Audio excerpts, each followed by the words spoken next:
Uber is one of the world's most disruptive companies. The ride-sharing service this month celebrates its 7th anniversary. That's right, 7 years. Since 2009, its growth has exploded. Uber has more than 160,000 drivers in nearly 400 cities. The company is valued at upwards of $60 billion. Co-founder Travis Kalanick is now focused on the road ahead. We had a wide-ranging conversation and explored what drives his ingenuity. You have developed this, at least, profile of a young man in a hurry. I mean, well, look, with all the rough elbows that suggest. I think it's how should I put it? We look at all of the cities and the hundreds of millions or billions of people that live in cities around the world, and we know that the transportation systems there are just not.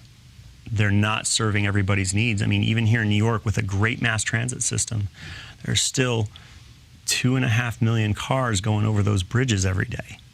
And so we just believe we can help the city do better. I guess most successful entrepreneurs are not waiting for it to come to them. For success and not waiting for progress.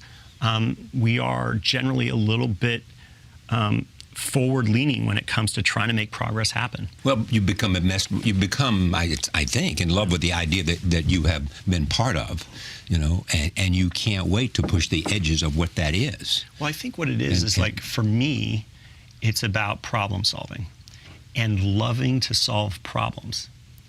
And so if you are passionate about solving problems, sometimes I just like to describe this as like, imagine a really great math professor with no problems to solve, right? A great math professor is somebody who wants the hardest problems, who wants to solve them and loves solving them. That's kind of how I feel about my work. And so it's not about a man in a hurry. It's more about really interesting problems in the world and how do you lean into them and solve things that people maybe thought weren't even possible to solve. And that's fun. In 7 years, a $65 billion company, changing transportation, changing around the world. China, he's the second biggest company of its kind in China. Wow. They say sometimes the most successful American tech company in China. Yeah. With all kinds of possibilities. And he's a hard-driving guy. Yeah. More with Travis tonight, as well as Brian Chesky of Airbnb. That's tonight on my PBS program.